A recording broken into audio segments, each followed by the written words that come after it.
Retail World of Warcraft is an incredibly large and advanced game compared to its previous predecessors. It's so large, in fact, that I feel like I learn new secrets every day that completely changes the way I play in the endgame, and I'm here to share it with you all. So here are 12 insanely OP features you might have missed in the War Within so far. Starting off with one of the fastest ways you can gear up being, of course, running higher level difficulty dungeons, whether it be heroic or mythic, but running these dungeons with specs that share the same armor type as you. For example, when you're running a heroic or mythic dungeon, armor and weapon types will be dropped according to what class and spec you are and give someone at random a chance at a piece of loot. What the game doesn't directly tell you is that, for example, if you are a plate wearer, you can stack in your group nothing but plate classes and have the opportunity at getting a plate armor type or a weapon 4 other times over because you are all the same armor type. For example, if you're in a group and you stack nothing but Death Knights, Paladins, and Warriors, you will all have a chance at getting plate gear in a mythic dungeon, giving you 5 different chances at somebody getting that elusive plate piece to drop, or even a one-hander or two-hander weapon to be farmed. Now, of course, you can only take this theory to a certain extent because stacking the same classes over and over again probably isn't too good for your group composition, but it is absolutely game-changing when you are fresh hitting level 80 when you're still doing some lower tier content like some basic heroics and mythic zeros. Moving on to another huge secret that I found in the endgame that wasn't directly explained to me is the use of Enchanted Harbinger Crest to instantly shoot up a piece of crafted gear to 590 item level. I'll constantly be seeing my friends or players in game shoot on over to the auction house to see if they can get some upgrades or dump all of their Valor Stones into explorer pieces that will get them nowhere in just a week from now. If you didn't know, Valor Stones are a very crucial piece of currency in the endgame to upgrade your gear, so you should try to save them as much as you can, and we'll be talking about this a little bit later. One of the ways I avoid this is actually by using the Enchanted Weathered Harbinger Crest as an optional reagent that you can place on a crafted item in your profession window that has a potential to shoot it all the way up to 590 item level, which is insane at this point in the game. Also, what the game doesn't tell you is how to acquire these. What you're going to want to do is head on over to the crafting order NPC and search up Enchanted Weathered Harbinger Crest. From there, you'll be shown the recipe where on my server, it costs less than 5,000 gold to acquire. The only piece that you cannot buy based off gold is the Nascent Weathered Harbinger Crest that you actually have to buy from the enchanting vendor in Dornogal called Laned. All you have to do is trade in and exchange 15 Weathered Harbinger Crests for one of these epic pieces, and you can complete the crafting order and just simply wait for someone to fill it. After the order is filled, you take it and personally put it on a piece of loot if you're a good enough crafter, like I did for my engineering goggles, or you can simply just make another crafting order for a specific item of your choosing. Now, I'm not going to say go ahead and do this for every single piece out there in the game, but I am suggesting that you at least do this for your weapons out there at the bare minimum, so you could save yourself some time, trying to farm out a specific weapon in a dungeon, or, spam all your resources in Valor Stones, which are really going to be precious come next week when Mythics open up. Number 3 is a very similar tip to the one before, but it's generally just using crafting orders and soul sigils to have professionists create gear for you rather than yourself. So rather than spending hundreds of thousands of gold progressing your professions to the highest extent, while also being forced to, commit to armor types or certain weapon types in that profession, what I like to do is to just go to the crafting orders NPC and have someone else put all of that work into getting their professions high level to make it for me very easily, either by using my sparks, my soul sigils rank 2 that I farm out from doing world quest and other activities, or whatever I need to enhance my character fairly quickly if I'm running out of time during the week. This is a major tip that so many players don't take advantage of, and you really should. Do yourself a favor, get to the crafting orders, and get some gear made for you. Next up, we have maximizing the amount of profession knowledge you can gain. For example, if you follow these methods, you should easily have over 110 profession knowledge by now, just like I do on my rogue. Here are all the sources to gain knowledge. First up, you have your weekly profession quest you gain from your profession trainers in Dornogal, which have you do some minor things like filling crafting orders and turning in some materials. Those right there will give you a couple almost instantaneously. You also have your treasure drops, which can give you a few for your crafting profession, which reset weekly as well. So it's mandatory while you're flying by, all these treasures to pick them up, loot them, and you can get these drops. Also, you have your gathering weekly profession gains from simply mining, herbing, skinning, or disenchanting, which I believe give you a grand total up to 8 or 9 knowledge points each week for your gathering profession, which is great also. Additionally, you have your treatises that inscriptionists can make, that all you have to do is simply set up a crafting order for, and you can get 1 point each. And then additionally, once a month for an entire week, you have the opportunity for the Dark Moon Fair to give you a quest that awards you with +2 to skill points and +3 to knowledge for both of your professions. And these quests are incredibly simple and take a couple minutes to complete, so get over to the Dark Moon Fair, do both these quests, and you're good to go. Lastly, for my favorite, has to be hands down the patron crafting order system. This is my favorite way to earn knowledge points, artisan security, and progress through my profession skill very, very easily. I love the whole idea of filling crafting orders out for people, so this makes it feel, really satisfying as a profession user. You simply go to your crafting table, go to the crafting orders tab on the bottom, then go to the top and hit patron work orders.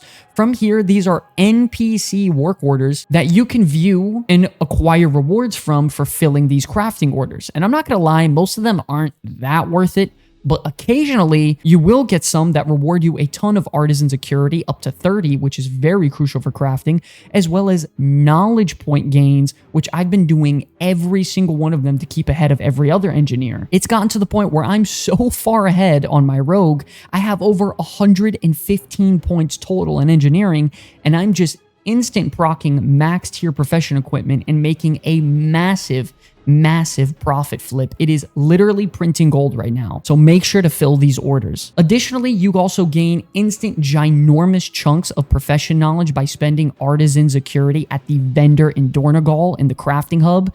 You can go to this guy and he can give you 3 different sets of 10 points for each profession, and then you have the vendors in the City of Threads in Ajkahet, which can give you up to 10 points for each of professions as well. You're just gonna have to do some research online, look up where your trainer is in the specific city, and it's very, very easy to find. You spend your 10 points, bada bing, bada boom, you're good to go. This next tip goes hand in hand with professions, and it might be a little bit heartbreaking to hear, but don't spread around your profession skills on all of your alternate characters. Now, what do I mean by that?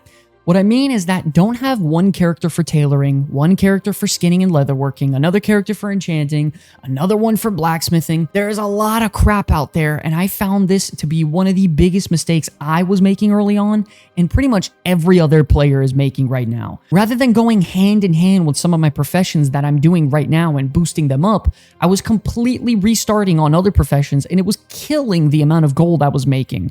Currently, at the moment, a perfect example of this is I have a character that is very good at making tier 3 Dark Moon card embellishments. But the problem is, that's kind of all he's really good at. So I had to spend so much money to buy high-level materials, and I really wasn't making too great of a profit. So what I did was I took my mage, and what instantly changed this is I invested my points into crafting high-tier crafting materials, which saves me a ton of gold, and had both of these professions feeding off of each other like a 1-2 punch combo, making everything 10 times easier. So if you're a weaponsmith for blacksmithing, for example, and that's all you're good at, consider having another alt that's good at crafting high-level materials instead to help him out. If you're an engineer that's good at making goggles and bracers, consider having an alt that's good at crafting high-level parts. Once I figured this out and once I connected these dots, everything for professions opened up. It completely broke the game for me, and I started making hundreds of thousands of gold. As you can see on screen here, I made over 70,000 gold in like 24 hours just passively flipping profession equipment, which is really, really cool. I mean, I'm not some crazy gold farmer, but that's a quick, easy flip that I made. Really, really awesome. My last tip for professions is that you should be using your concentration on cooldown to be making tier 3 items to flip for massive income on the auction house. For example, as you can see here on my shaman, he's a specialist who excels at crafting Dark Moon card embellishments to increase your damage on an item in combat. So it's going to be very crucial for raiding. A tier 2 Dark Moon card embellishment goes for like 2.5 thousand gold. That doesn't make any money. But a tier 3 Dark Moon card embellishment goes for a whopping 25,000 gold on my server at the moment. So on cooldown every other day, I am pumping out these Dark Moon cards that make me 25,000 gold for doing pretty much nothing.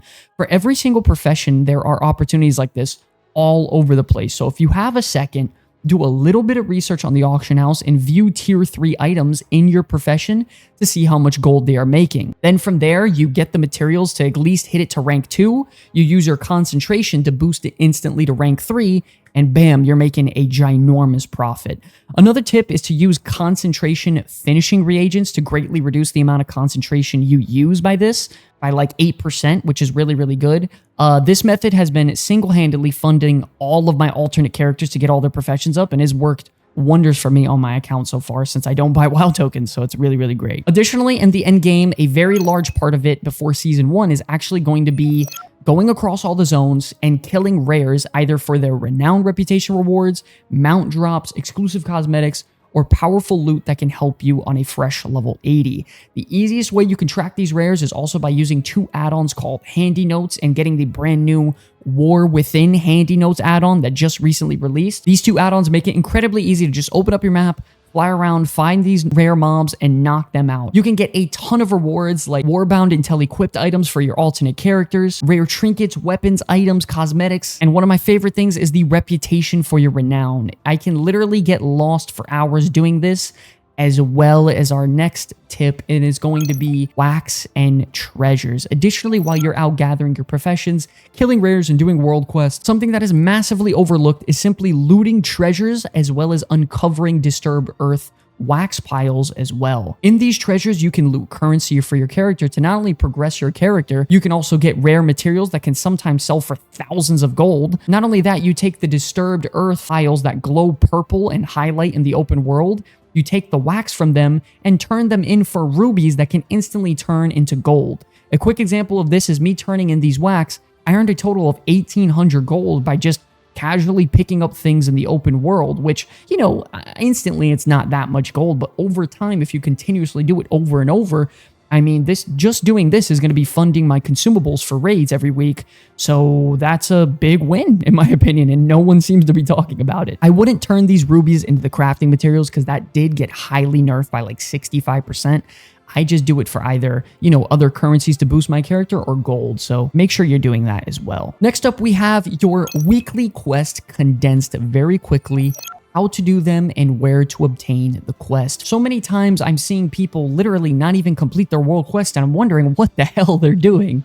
And I understand because this game isn't very user-friendly in all the systems it tells you to do. So first up, in the Isle of Dorn, you have your Theater Troop quest, which rewards you with a weekly cash. So make sure you go out and do this.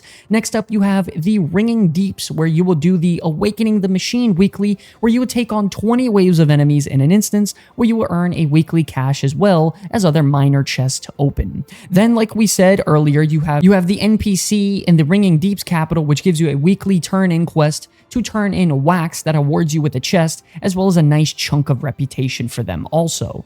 Moving on, next you have your Hollow Fall weekly event, which requires you to light the lesser key flames through the farms, which awards you with a weekly cash. And then there's also some weekly quests that give you some minor rewards as well if you want to do them. I don't really do them, but if you want to do them, go nuts. And then finally, you have your Ashkahet weekly, where you select your acquaintance to follow to do quests for, and you earn a nice chunk of reputation for them as well.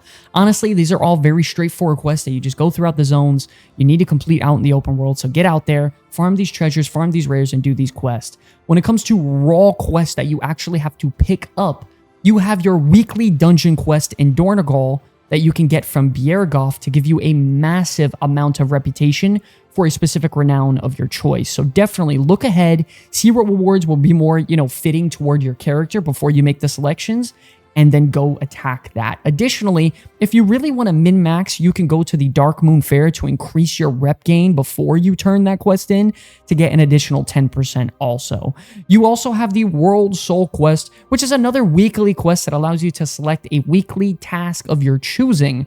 I personally suggest doing the Awakening Machine weekly event, considering you have to do that every week anyways, so it's a nice 2-for-1 there, and it's very easy to bang out. Next up, you have your special assignments in the the open world to reward you with an epic weekly cache. These usually appear as locked until you complete 3 world quests in that zone, and then unlock for you to complete. These are very, very important, and you do not want to miss out on these caches, as you can get an adventure piece of gear and potentially get a weapon or occasionally an epic, so definitely hit these up. Moving on to our next tip, it kind of goes hand in hand with your weekly, and it's going to be about Bountiful Delves. Now listen, I know every YouTuber and their mother is telling you to save your keys, don't use them until the season opens up, and then we can dive into Delve Tier 8 and get some crazy gear. And I agree on that because I do think that is the best thing to do.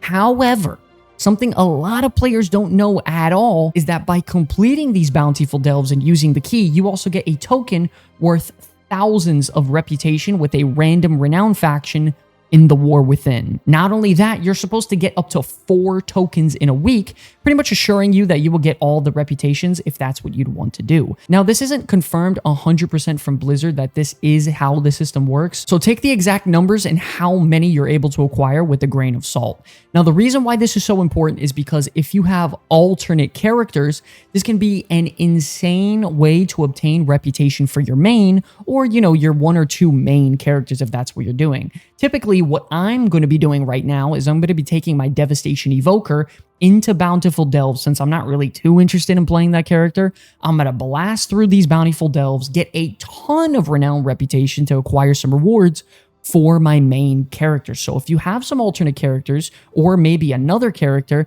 you can go bang these out to really boost up your main or all the characters on your account if that's what you're willing to do. And for one of our final secret tips of advice, it has to be all about Valor Stones. I know we touched on this a little bit earlier, but right now, Valor Stones aren't exactly easy to come by, and constantly I'm talking to new players, I'm talking to guildmates and friends, and they're telling me they're using all of their Valor Stones to acquire the highest item level they can right now. And I'm going to be honest with you, I think this is a big mistake. Don't get me wrong, I think it's great to upgrade your gear with Valor Stones, but to a certain extent, because in 1 week from now, we're going to have access to mythic dungeons, and it's going to make all of that gear that you upgraded pretty much obsolete. So rather than spending hundreds and even thousands of Valor Stones upgrading your gear, I'm personally going to be saving up to the cap of 2,000. So right when I get a piece of mythic gear that I like, that has best in slot stats next week, I'm going to instantly shoot it up as high as I possibly can to really make it some of the best gear possible.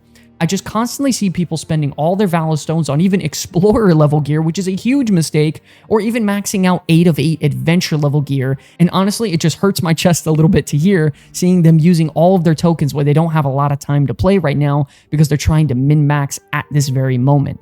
I think you should take it slow with your Valor Stones. I promise I think it'll be worth it. If you're going to upgrade anything, at least maybe upgrade your weapons and trinkets, as those are the biggest impact, but hold your Valor Stones for everything else. And lastly, this isn't a secret tip at all. It's just a friendly reminder. Try and get yourself in a guild where you feel welcome and you enjoy the company. And I cannot express to you how important this is. And I need you all to listen up here because this is very crucial.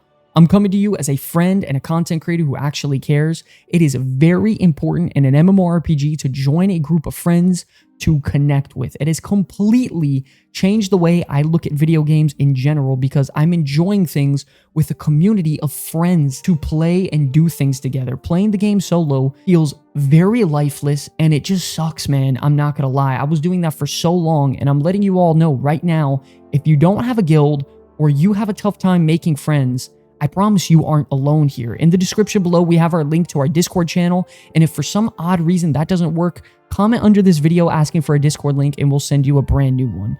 All you have to do is join that Discord, send us your Battle.net tab, your character name and server, and the guild invite tab, and we can get you in today. We're going to be raiding in like 3 or 4 potential different raid teams. We're going to have Mythic Plus groups going out constantly. We're going to be live streaming, hanging out, goofing off, doing PvP together. So please do yourself a favor, come on down, make some friends, let's enjoy the expansion together. By the way, don't forget, we are live streaming tonight on our War Within podcast. We're trying to break our previous record of 70 live active viewers at once. So if you guys can, we're really trying to push to 100 viewers at once. That would make a dream come true, man. I would love to do that for you all. We're going to be streaming live here on YouTube as well as Twitch. So please, if you guys want to come support, You don't need to donate or do anything like that. Just come hang out, enjoy each other's company, you know, just talk about the War Within. I appreciate all of you so much, man, to allow me to make War Within content with my brother Lance. I want to thank you all so much for watching. We have a lot more content coming.